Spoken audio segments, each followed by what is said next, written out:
이거 맥주 맞아? 스파클링 와인 아닌가? 라고 하기엔 너무 신데? 이거 상한 거 아니야? 라고 했다가 지금은 나에게 있어서 제일 좋아하는 카테고리이자 한 번 빠지면 답이 없는 마성의 소유자. 오늘은 사워에일에 대해서 알아볼 거야. 오늘은 내가 진짜 좋아하는 맥주이니만큼 미사여구가 포함되어 있을 수도 있으니까 그 점 양해 바라면서 얘기해볼게. 우선 사워에일 말 그대로 신맛 나는 에일이라는 뜻이지. 이게 참 대단한 게 시큼한 향 같은 경우는 이게 상한 건지 아니면 맛있게 발효된 건지 헷갈리잖아. 맛을 보면 이거 상했네 라고 느껴지겠지만 그렇기 때문에 맛있는 사워에일은 양조사가 정말 숙련된 기술을 통해 만들어진 최고급 맥주라고 나는 생각해. 왜? 진짜 맛없는 김치는 진짜 맛없잖아. 발효가 정말 어려운 기술이라고 생각하는 이유 중에 하나지. 사워에일을 알아보기 전에 조금 더 넓은 범위로 와일드 에일이라고 부르는 분류가 있는데 이게 좀 중요해. 다시 한번 외쳐볼까? 맥주를 만드는 4가지 주재료 물, 메가, 효모, 홉. 이 중에서 와일드 에일은 효모에서 좀 많은 차이를 보여. 지금까지 소개했던 라거, IPA, 에일, 스타우트 등은 모두 발효하는 방식,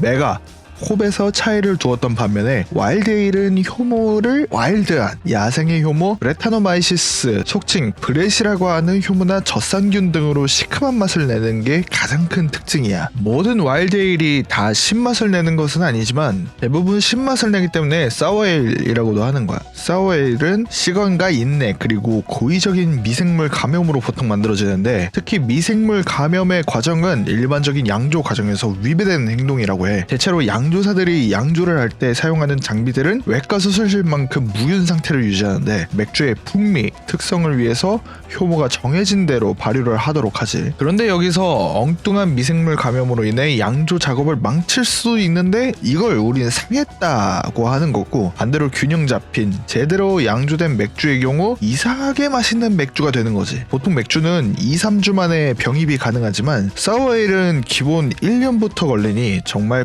발효가 잘 느껴지는 맥주일 거야. 그리고 보통 사워에일의 공통적인 특징으로 시큼한 향뿐 아니라 입안에서 느껴지는 쿰쿰한 향이 있는데 그 향은 보통 오크통에서 숙성되면서 나오는 향기니까 부담감을 느끼지 말고 그 특유의 향을 느껴보도록 하자고. 이 사워에일도 종류가 많은데 대표적으로 람빅이 있어. 람빅은 이제 사워에일에서 근본 오브 근본이라고 볼 수 있지. 벨기에 브뤼셀의 람빅 양주 시의회 램베크에서 그 어원이 유래됐다고 하는데 이 지역의 농산물로 양조된 람빅은 약 500년이 지난 지금까지 스타일이 거의 변하지 않은 채로 이어져 왔다고 해서 정말 근본이라는 것이지. 그래서인지 여기 동네에서 만든 람빅이 아니면 지리적 표시제 때문에 다른 양조장에선 철저하게 처음부터 끝까지 제대로 만들었다고 하더라도 람빅이라는 이름을 붙일 수 없다고 하더라고. 또 제조 과정이 정말 특이한데 김이 모락모락 나는 메가즙을 냉각조라고 불리는 깊이가 얕은 대형 젠반으로 옮겨 담아서 밤새도록 냉각시키는데 이때 창문을 활짝 열어서 미생물 효모, 박테리아가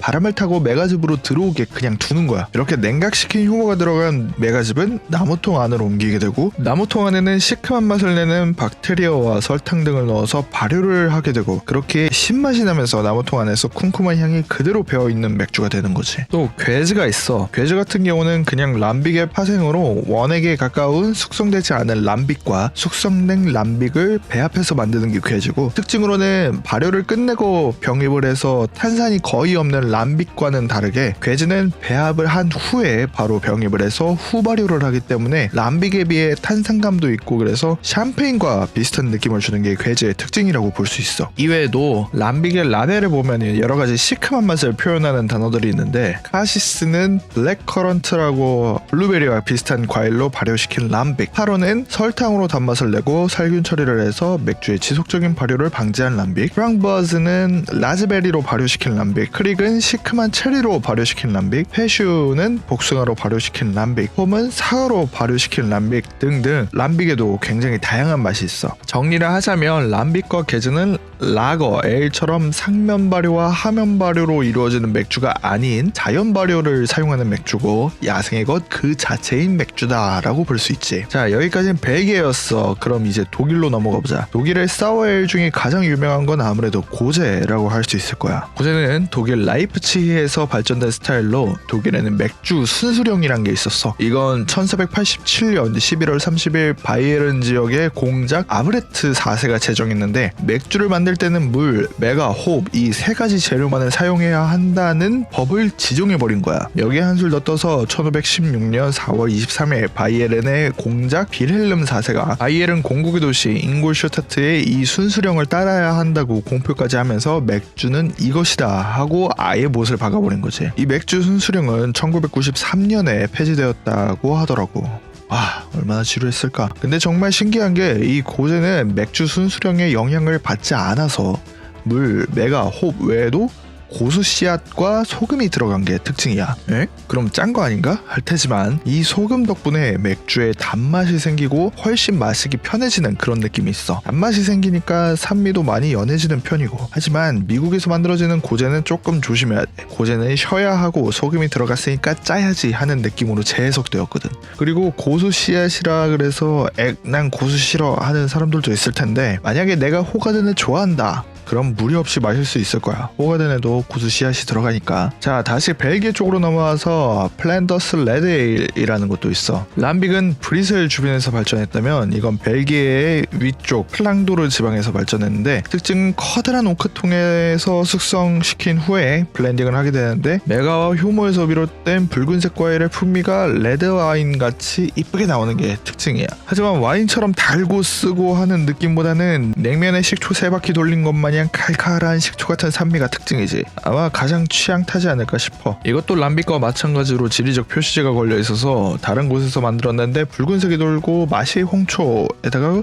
과일 느낌이 난다? 그런데 사워에일이라고만 표기되어 있다? 그럼 플랜더스 레드에일 스타일이구나 라고 생각하면 돼. 미국도 빼먹으면 조금 섭하지. 미국은 그냥 신맛이 난다 그러면 죄다 사워에일이라고 이름을 붙여버려. 그래서 좀 근본 없다는 소리를 듣기도 하는데, 이 중에서는 꽤 괜찮은 것도 있으니까 나중에 소개해주도록 해볼게. 자, 그럼 사워에일을 맛있게 마시는 방법이라고는 했지만, 정말 내가 냉면에 식초 3바퀴 이상 돌린다 하지 않으면은 사워에일을 맛있게 마시는 사람이 있긴 할까라는 생각은 들더라고. 그리고 이게 숙성만 1년 이상이라 그랬잖아. 그래서 다른 맥주들보다 확실히 비싸긴 비싸. 그래서 뭐 맛있게 마시는 방법이 따로 있을라나 싶긴 해. 그래도 여름 더위에 잃어버렸던 입맛을 살리기엔 또 신맛만큼 효과적인 게 없다라고 나는 생각하기 때문에 와인이나 샴페인이다 생각하면 좀 맛있지 않을까? 라는 생각으로 추천으로 바로 넘어가 볼게. 우선 칸티용 크릭 100% 람빅. 체리향이 정말 일품인 맥주야. 처음 마셔보면 정말 체리향이 나면서도 산미도 적당하고 람빅의 근본 중에 근본이라고 볼 수 있다고 생각해.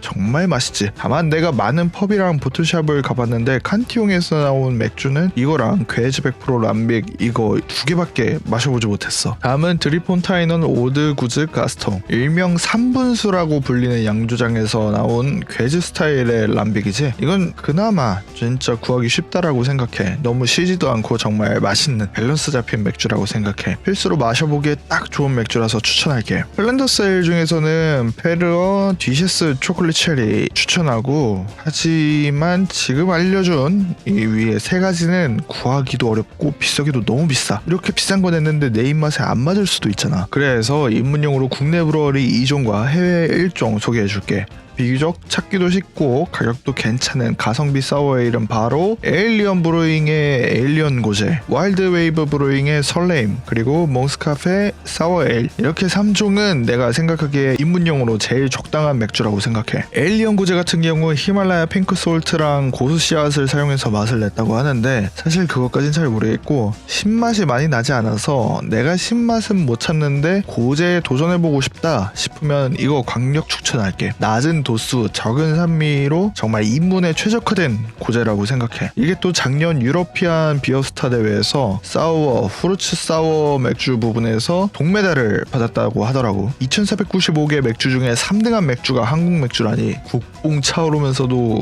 궁금하지 않아? 다음은 설레임. 일단 라벨이 이쁘지? 영어로 설레임이라고 써있길래 처음에는 이게 도통 뭐라고 읽는 건가 헷갈리기도 했는데 한국 맥주라고 그래서 많이 놀라기도 했던 맥주야. 이건 보틀샵 뿐만이 아니라 아니라 어지간한 맥주집에는 꼭 있어서 찾기도 편할 거야. 레몬향과 가즙미 넘치고 꽃향기 같은 호평까지, 게다가 적당한 산미까지 쉽게 구할 수 있는 맥주로 나쁘지 않다고 생각해. 다음은 몽크 카페 플랜더스 레드에일 스타일의 맥주야. 여기 양조장에서는 사실 다양한 맥주가 나오는데 내가 알기로 여기 이 맥주만 국내에 수입되는 걸로 알고 있어. 이거야말로 정말 적당한 가격에 플랜더스 에일을 느낄 수 있는 맥주이지 않을까 싶어. 오늘은 정말 길었네. 마무리를 어떻게 해야 될지 잘 모르겠는데 확실히 이 스타일들이 스타우트보다는 취향을 많이 타서 강력 추천은 못하겠는데 확실한 건 빠져들게 되면 다른 맥주는 생각나지 않을 정도일 거야. 내가 그랬거든. 정말 빠져나오기 힘들었어. 자, 오늘은 여기까지. 좋아요, 댓글, 구독까지 부탁해. 다음에 또 같이 시원하게 한잔 하자고.